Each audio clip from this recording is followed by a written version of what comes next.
Que tal? Benvidos ao Semanal Compostelán. A manifestación vivida a noite do sábado en apoio a Escarnio e Maldicer era sen dúbida a protagonista das novas desta semana, pero tamén eran a actualidade os problemas dos veciños de Fernando III Santo co Bar Estilo, os datos de pasaxeiros do aeroporto e varias iniciativas de ámbito cultural. Imos lembrar todo isto a continuación.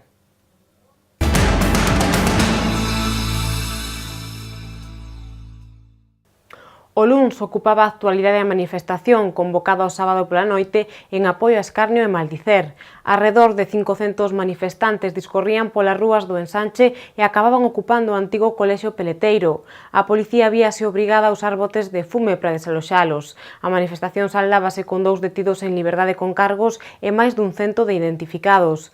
Dende o PP falaban de delicadeza extrema no proceder da policía e dende o BNG crían que houve un despregue desmesurado. Pola súa banda, Martiño Noriega falaba dunha manifestación bastante tranquila. Tamén este día o PP anunciaba que presentará unha moción para pedirlle ao Concello que poña solución aos disturbios que se viven no Bar Estilo en Fernando III Santo. Pasadas as 9 da noite arrancaba na Alameda a manifestación convocada en apoio de Escarnio e Maldicer tralo desaloxo do colectivo Ocupa da casona do número 11 da Algalia de Arriba. A policía impediu que os 500 manifestantes que se deron cita na concentración entraran no casco histórico, polo que a marcha discorreu sen incidentes polas rúas do Ensanche. Non entanto, a calma rematou cando medio cento de persoas entrou no antigo colexio Peleteiro. Foi ali cando a policía se veu obrigada a actuar botando botes de fume para desaloxar a que fora sede da Policía Nacional. A noite rematou con máis dun 100 de persoas identificadas, unha vintena de detidos dos que 2 deles quedaron en liberdade con cargos. Non houbo que lamentar danos no mobiliario urbano. O PP quixo hoxe agradecer e felicitar a Policía Nacional polo seu proceder na noite do sábado para evitar males maiores. O voceiro popular Agustín Hernández cree que os axentes antidisturbios actuaron cunha delicadeza extrema cos manifestantes. A policía retirou aos ocupas que estaban situados na Rúa República Argentina e teño que decir con total claridade que a súa delicadeza foi extrema. Refírome á delicadeza da policía tendo en conta que había unos señores ocupando a vía pública sin permiso. Delicadeza extrema. A verdade é que para min é sorprendente a profesionalidade da Policía Nacional. Xente insultando e faltando ao respecto a funcionarios públicos que estaban traballando. Eso é o que aconteceu o sábado. O PSOE insiste en criticar a posición do alcalde nos días anteriores, lembrando que toda a defensa debe facerse dentro da legalidade. Neste senso, o concelleiro socialista Gonzalo Muiños cree que a Martiño Noriega se lle foi a situación das mans. A orixe, pois, sí, o alcalde consideramos que lle foi das mans, non? E sí que podemos coincidir, neste caso, nas declaracións, que escoitei hoxe de Sanduro, de que todos queremos unha cidade multicultural, unha cidade cosmopolítica, presumimos da rede de centros socioculturais máis de 40 que hai na nosa cidade, tamén falamos do dereito a manifestarse, do que estamos totalmente de acordo, pero se obviou dicir unha palabra, esa palabra é dentro da legalidade. Dende o BNG creen que houbo un dispositivo desproporcionado que, lonxe de arranxar o conflicto, o agrava. Rubén Cela considera que houbo unha actuación policial desmedida e insta ao goberno local a iniciar unha interlocución con Escarnio e Maldicer para reubicalos nun edificio municipal. O medo, actuación e dispositivos que non seguimos entendendo que son absolutamente desproporcionados e, sobre todo, a instrumentalización política deste conflito, pois lonxe de axudar a reconducilo ou solucionalo, pois o único que fan é agrandalo, non? Haxe unha interlocución en aras de cando menos ofertar alternativas de espazos públicos para que se poidan desenvolver actividades sociais e culturais das que se viñan desenvolvendo nese centro. Pois o alcalde cree que foi unha manifestación tranquila, excepto pola ocupación que cualificou de simbólica do antigo colexio Peleteiro. Tranquila, asegurou Martiño Noriega, encontrado que, segundo dixo, estiveron a forzar dende o PP. O rexedor volveu criticar a posición do voceiro popular Agustín Hernández e da delegación do goberno. Imos a poñer en cuestión a falta de respeto institucional, a xuntanza do Partido Popular de Santiago co propio subdelegado e os resultados desa xuntanza, non? En este caso creo que non é tanto as forzas de seguridade que estén a CES, sino quen as manda e por que as manda, non? E repito, poñemos o foco aí, porque a nos o que nos toca é xestionar unha situación que evidentemente non nos agrada, pero que o facemos de maneira responsable, non? A ninguén lle gusta ver a sobrerepresentación de forzas de seguridade na cidade, non? O alcalde non quixo valorar se a intervención policial foi ou non desmedida, tal como apuntaron dende outros grupos. Segundo Martiño Noriega, os axentes que formaron o dispositivo do sábado cumprían ordes. Os veciños de Fernando III o Santo levan moitos meses sufrindo problemas de convivencia arredor do Bar Estilo, un local que funciona como after e que xa ten abertos varios expedientes por tráfico de drogas e venda de alcohol a menores. Non entanto, o establecemento continúa aberto para a desesperación dos residentes da zona. É por iso que o PP levará ao pleno ordinario de xuño unha moción que dé a voz aos veciños afectados. Desprezo ao que pregunta a oposición, unha certa prepotencia, suficiencia por parte do goberno, suficiencia que non deixa de reflectir a súa inutilidade para resolver os problemas dos veciños, pois non tivemos contestación, e a verdade é que, bueno, está claro que o problema está aí, que o problema é grave, que os veciños están absolutamente desesperados, e por iso imos presentar esta moción. Tamén temos ofrecido aos veciños que, pois, se o consideran, asistan ao pleno, incluso pidan a palabra para, pois, trasladar en primeira persoa a toda a corporación ese malestar, esa situación. Os populares pedirán ao Goberno axilidade na tramitación deses expedientes abertos, así como presenza permanente da Policía Local en horas de risco. Neste senso, o PP reclamará unha modificación da ordenanza que permita aos axentes municipais actuar no desaloxo do local, algo que agora só pode facer a Policía Nacional.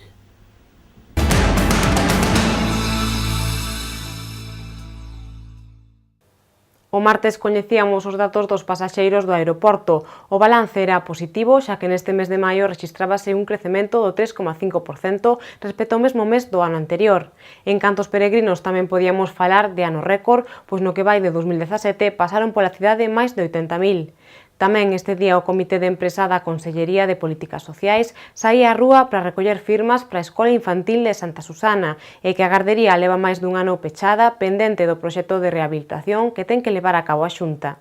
E xa no ámbito cultural tiña lugar a presentación do Festigal, un evento que trata de reunir a música feita en Galicia e en galego e que chegará á nosa cidade os días 24 e 25 de xullo.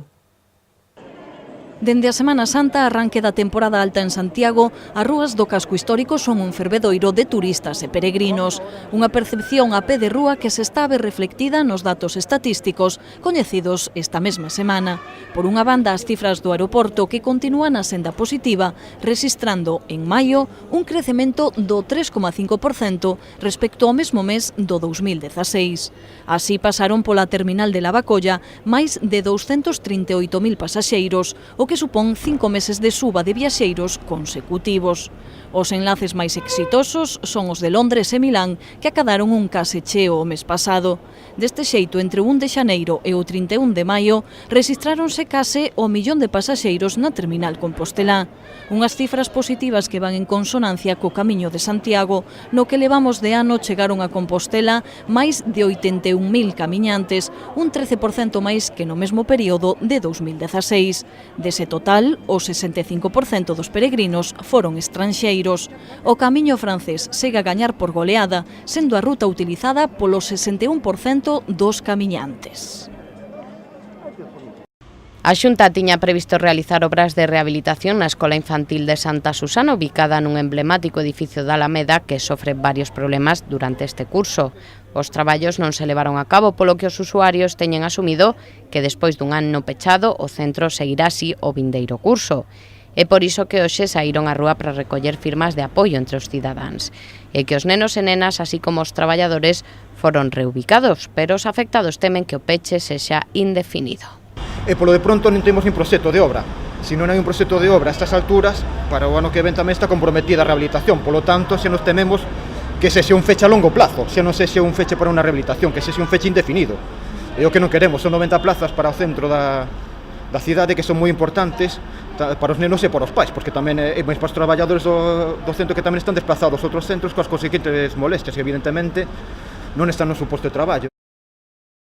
todo un escaparate da cultura feita en Galicia e en galego. Así pode definirse o festival, un gran evento que vai xa pola edición número 15 que chegará un ano máis á nosa cidade os días 24 e 25 de xullo, e que a intención do festival é celebrar o Día de Galicia co mellor da nosa música. É un festival diferente a moitos outros que poidamos ver por aí, é un festival distinto porque se fai e se pon en marcha grazas a máis de 200 voluntarios e voluntarias do Bloque Nacionalista Galego e de Galiza Nova. O día 24 poderemos desfrutar no Campus Sur de varios grupos galegos de estilos moi variados.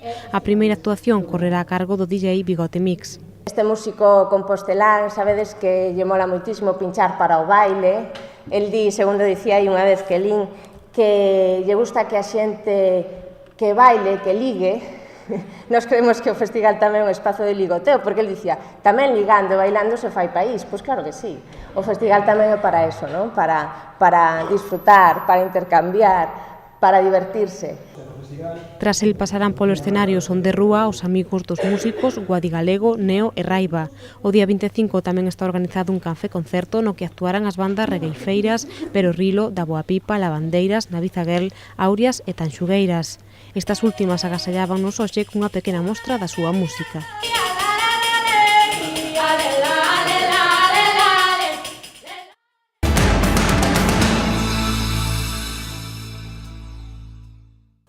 O mércores coñecíamos que a Unidade Federal da Policía está a estudar a posibilidade de iniciar accións legais polas declaracións feitas polo alcalde respecto ao conflito dos ocupas de Escarnio e Maldicer, e que consideran que a postura de Martiño Noriega foi decepcionante.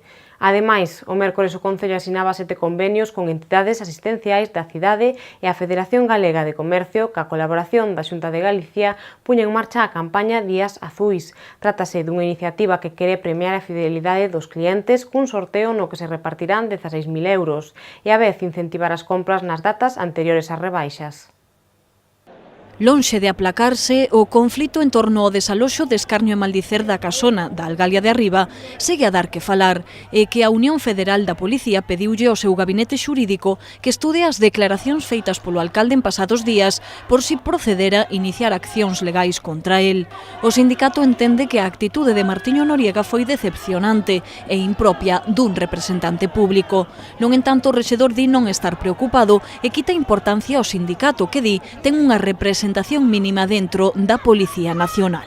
Non teño ninguna preocupación. É dicir, estamos a falar dun sindicato como unha baixa representatividade no corpo da policía, creo que o terceiro dos sindicatos, e que me ten incluso alcumado con adxetivos graves estes días.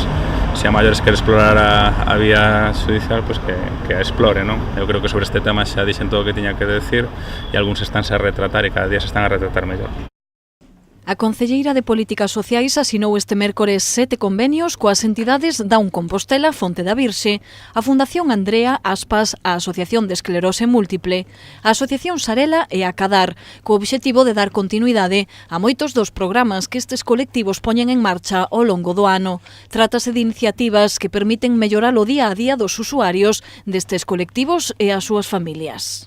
O que vamos a desenvolver son unha serie de obradoiros que van dirixidos a conseguir o empoderamento das mulleres nalgo tan fundamental como é o acceso ao mercado laboral. Vai a ser para o proxecto de vida independente, como darlle unha oportunidade aos mozos con síndrome de Down e discapacidade intelectual, digo mozos nese amplo concepto das 30 e pico, a poder empezar con experiencias de vida independente fora do seu fogar. Derivamos isto para respiro familiar, sobre todo para os rapaces e as rapazas que o necesitan para socializarse, para relacionarse, porque suelen aillarse.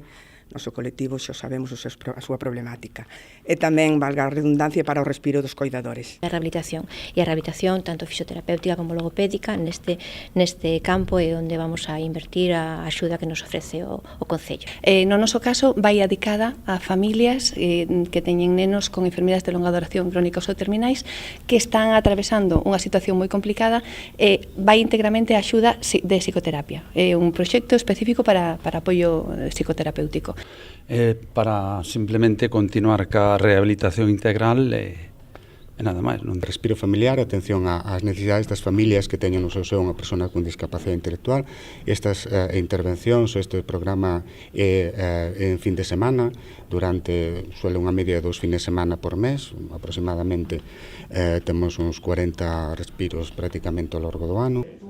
O montante total destes convenios supera os 36.000 euros e divídense en 10.000 euros para Down Compostela, 3.500 para a Fonte da Virxe, 3.000 euros para a Fundación Andrea, 6.000 para Aspas, 9.000 euros para a Asociación Compostela de Esclerose Múltiple, 2.000 para a Asociación Sarela e 3.000 euros para a Cadar.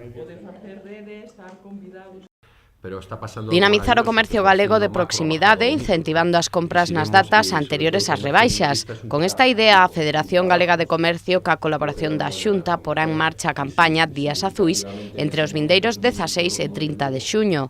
É unha iniciativa que se extenderá a todos os comercios galegos e que premiará a fidelidade dos seus clientes cun sorteo no que se repartirán 16.000 euros. Os premios serán achegados por a banca e distribuiránse a través de 68 tarxetas de prepago de 500, 300 e 150 euros. Días Azuis é unha campaña que vai a ser global para toda Galicia, para todos os comercios de Galicia, e é unha campaña que busca esa fidelización do cliente, busca recompensar a ese cliente e, como non, en terceiro lugar, busca visualizar ese comercio de proximidade, ese comercio azul. O presidente da Federación Galega de Comercio, José María Seijas, explicaba que esta campaña tamén lle brinda oportunidade ao comercio galego para facer promocións especiais que atraian os clientes. Os días azuis son, ademais, para facer cousas especiais, de festa e de promoción. Invitamos aos comercios galegos a realizar actividades especiais para os seus clientes durante o tempo que dura esta campaña. Dende a Federación Galega de Comercio poñemos toda a ilusión, traballo e ganas nesta campaña que estamos seguros de que vai a resultar un éxito. Para participar no sorteo que terá lugar ante notario 5 de xullo, os clientes deberán guardar ou fotografiar o ticket de compra feita en calqueira comercio de proximidade e enviar un SMS ao 981 099 093 co texto Días Azuis seguido do nome e apelidos. Tamén poderán registrar a compra a través da páxina web www.diasazuis.com ou ben facelo a través do mesmo comerciante.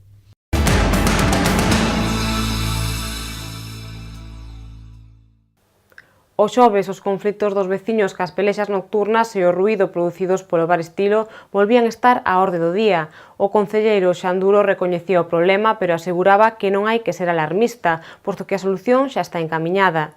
Este día tamén a USC presentaba o segundo Congreso Internacional sobre Fútbol e Psicoloxía, que abordará este deporte dende un punto de vista científico, racional e universitario. Ademais, coñecíamos que a Praza da Quintana acolle esta semana un obradoiro de forxa que reunirá os 20 mellores ferreiros do Estado. O obxectivo é amosarlle oficios máis novos e para iso os artistas traballarán o ferro en directo. De xaneiro a maio, o Concello interviu ata en 65 ocasións en conflitos derivados do bar Estilo, o establecemento de Fernando III o Santo, que ten en vilo os veciños da zona. Neste senso, o concelleiro de Convivencia explicaba que no último ano diminuíron considerablemente os días nos que o establecemento abría as súas portas exercendo de after hour. Horas antes do pleno no que o PP pedirá ao Goberno unha modificación da ordenanza que permita ter máis capacidade de actuación á Policía Local, Xanduro aseguraba que os axentes municipais xa teñen suficientes competencias. Teñen suficientes competencias e suficiente legalidade que os respalda para actuar do xeito que consideren conveniente sin necesidade de maiores modificacións legislativas que realmente non aportan nada ao que xa poden facer e están facendo. Así que máxima preocupación e solidariedade cos veciños que están a padecer este problema que está encamiñada a súa solución e, bueno, e quizáis un pouco menos de alarmismo. O Concello recoñecía que estamos ante un problema complexo e aseguraba, ademais, que os expedientes abertos contra o local no Concello non son tan graves como para decretar o peche. E máis, Xanduro asegura que esas sancións amosan que o Concello está enriba do problema. Este é un dos problemas sen resolver dende que Compostela Aberta está á fronte do Concello e que precisamente o pasado martes cumpríanse 2 anos da toma de posesión do goberno e no ecuador dese mandato o alcalde anuncia cambios antes de que remate este mes de xuño. Será unha pequena reorganización de tarefas e responsabilidades entre os seus concelleiros. Estou moi satisfeito con o meu equipo, creo que se fixe un bo traballo nas condicións nas que chegamos ao goberno e serán axustes para non dar a sensación de inmobilismo e de seguir aproveitando as enerxías no segundo tramo que é o que nos toca. E con moi pouca colaboración da oposición, que incluso algunha dela tivo oportunidade de poder integrarse no goberno e nunca estivo pola labor. O alcalde referíase ao intento de que o BNG entrara a formar parte do goberno. En canto ao PSOE e ao PP, os dous grupos da oposición tomaron o fútbol como símil para referirse a estes cambios no equipo de Noriega. Din que se o adestrador e os xogadores son malos, non hai nada que facer. O Partido Popular descenderonos administrativamente a regional preferente por sentencias xudiciais e pola corrupción.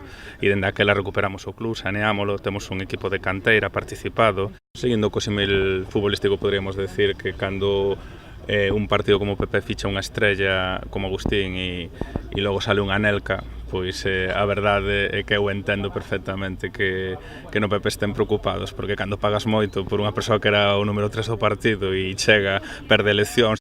Falaba o alcalde de Anelka, un xogador que estivo no Real Madrid alá polo 99. Non sabemos se todo isto de falar de fútbol ten algo que ver con que este sábado se celebre en varios puntos da cidade a festa do deporte. Unha visión do fútbol dende a perspectiva científica e universitaria. Esa é a base da que xorde o Congreso Internacional sobre Fútbol e Psicoloxía que organizan por segunda vez a Universidade de Santiago en colaboración ca Federación Galega de Fútbol. Trátase dun evento único, xa que non se ten constancia dunha iniciativa semellante realizada de forma conxunta entre unha universidade e unha federación de fútbol. Para este congreso, que terá lugar na Facultade de Psicoloxía entre os días 26 e 30 deste mes, acudirán a Santiago expertos, investigadores e profesionais do fútbol. Entre as actividades teremos por unha banda centos de ponencias. A cargo de catedráticos e profesores de universidade e tamén a cargo de destacadas personalidades do ámbito do fútbol. En concreto van vir representantes que van a ser ponentes no Congreso do Deportivo, do Celta, do Real Madrid, do Atlético Madrid, do Valencia, do Sevilla, do River Plate ou do Estudiantes da Plata, entre outros. Por outro lado, mesas redondas organizadas por gremios.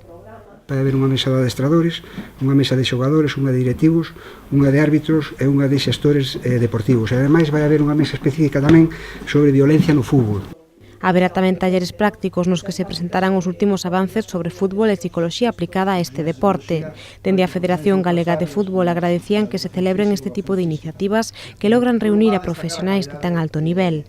Para nós é moi sinxelo estar aquí, moi agradecidos en colaborar, en intentar poñer o noso grau de arena en que saia o mellor posible o Congreso e invitar a xente a que participe, a que acuda, porque simplemente con ver un pouco o programa que ten o Congreso pódese ver que o nivel é altísimo. O Congreso conta ca colaboración de numerosos clubs como o Deportivo da Coruña, o Celta de Vigo, Lugo, Compostela ou do Real Madrid. Tamén ten o apoio do Colexio Oficial de Psicoloxía de Galicia, do Consello Xeral da Psicoloxía de España, das 4 deputacións galegas e do Concello de Santiago. A Praza da Quintana acolle dende mañá e ata o domingo un obradoiro de forxa que reunirá os 20 mellores ferreiros do Estado. Hai un nivel moi alto, a todos os niveles, hai grandes maestros como Miguel Xirao, un referente na forxa para todos os ferreiros que estamos aí, aparte de ser unha bellísima persona, xente do calado de Alejandro Cremades, que é comisario da UNESCO, tamén virá Luis Aviac, Jordi Lluc, Morci, Ocampo, Tomás Heinz, que dará unha charla. O obxectivo non é outro que ensinar os máis novos este oficio no que falta man de obra e que pode ser unha interesante saída laboral.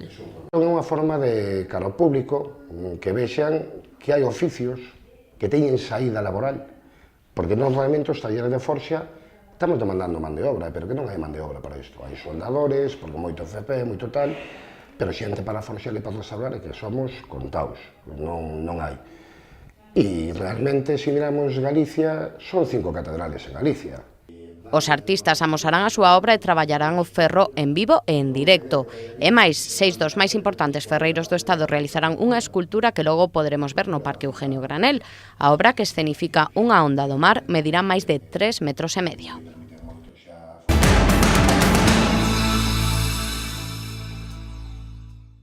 O derradeiro día da semana estaba marcado polas reaccións dos diferentes partidos ante o ocurrido no pleno xoves. Ademais, coñecíamos todos os detalles da celebración do San Xoán que organizou o Concello. Todo día. No, alcalde, una cuestión de orden. Todo día. Pero dígame, a cuestión de orden, que artículo? Que está unha cuestión de orden respecto do funcionamento do pleno, que creo que o regulamento é claro. O alcalde ten dereito a ter un turno de pé. E logo despois non existe un debate engadido. Pero eu podo ter 5 minutos e preguntarlle a Rubén se me pode contestar. Non. Non me deixa vostede. Non, é que non me deixa vostede. O regulamento especifica claramente que o alcalde ten dereito a ter un turno de pé. Presenta un contencioso administrativo, hombre. Non, por favor. Alcalde. Presenta un contencioso administrativo que seguro que yo teñen en cuestión, hombre. Unha cuestión de orden. Vostede dixo que ia utilizar o turno de peche. O turno de peche é turno de peche. Entón, gustaríame saber en base a que artigo do regulamento abre o debate. En base ao artigo que di que o alcalde levará as sesións, o decurrir das mesmas e a organización. En base ao artigo que non lles interveño cando lle falta un respeto e intento templar gaitas aquí. Están vostedes moi sensibles. Alcalde, si nos contáramos as veces que vostede nos faltou o respeto, teníamos que levantarnos deste pleno. Sí, porque ten vostede unha sensibilidade inversa. Moi sensible con vostedes, pero moi pouco cos demais. Alcalde, non é así. Non, señor Si vostedes tiveran que aguantar o que aguantamos nos nesta sala, estaríamos xa fora do Concello. En condiciones normales, vostede tería un apercibimento. Eu sei como vai isto, 2 apercibimentos, 3 apercibimentos, pero non o fago porque non lle vou a dar ese gusto. Estou pedindo unha explicación. Vostedes se van. Hombre, por favor, o que me faltaba ahora mismo. Pois veña. Momento de tensión onte no pleno ordinario que acabou abandonando o voceiro do PP, o que seguiu todo o seu equipo. Agustín Hernández decidiu deixar a sesión nun momento no que o alcalde pedía unha aclaración a Rubén Cela. Pro principal grupo da oposición, Martiño Noriega, organiza as quendas de intervención ao seu gusto e tal como lle convén. A situación producíase nun pleno onde precisamente quedaba aprobado un novo regulamento para ordear as sesións, sen que se lle dera o visto bo a unha emenda introducida polo PP. Precisamente os populares levaban onte na orde do día unha moción instando ao goberno a que aborde o problema de convivencia xurdido arredor do bar Estilo, que funciona como after hour na rúa Fernando III o Santo. No salón de plenos puidemos escoitar o testemuño dun veciño da zona afectado. Hemos visto navajazos, hemos visto a punta de pistola, he visto cómo se pelean, es que es increíble. He visto cómo una persona le están pateando entre 5 tíos, que bueno, la policía ha aparecido a la media hora y ese tío se ha ido hospitalizado. Yo no sé si estará muerto, que yo vengo a trabajar, pero aquí he venido a trabajar y no a que meen en mi casa, a que caguen en mi casa, a que haya felaciones en mi casa y a que se maten en mi casa. Finalmente, esta moción non puido ser debatida no pleno, xa que cando chegou ese punto na orde do día, o PP xa tiña deixado a sala. O venres da semana que ven é a noite de San Xoán, noite de cacharelas e de moita tradición en Santiago, e que a veciñanza compostelá implícase de cheo neste festexo, tanto no casco urbano como no rural. E por iso que dende o Concello queren impulsar aínda máis esta celebración e abrila tamén ao turismo, aproveitando que dá comezo a temporada alta neste ámbito. Por unha banda, queremos recopilar toda a información sobre as festas de San Xoán na cidade, e reitero, poñer en valor as nosas tradicións, as nosos costumes nestas datas, e por outra, queremos que San Xoán sexa un atractivo turístico por sí mesmo, tanto para o mercado doméstico, tanto para as persoas que nos visitan no marco galego, como para o mercado internacional o do Estado, e que sirva ademais como reclamo, como tirón para a primeira quincena de xullo. Para darlle máis visibilidade ao San Xoán está preparado un programa de actividades que terá o seu núcleo na Praza de Mazarelos. O festival contará, entre outras accións, cun mercadiño tradicional e obradoiros para recoñecer as ervas de San Xoán. Ademais, o tren turístico converterase no tren Cacharelo e percorrerá distintas fogueiras da cidade de maneira gratuita. Funcionará dende as 5 da tarde á 1 da mañá. E con isto rematamos o resumo das novas máis destacadas da semana. Vémonos no seguinte programa con novos asuntos. Grazas por estar con nós.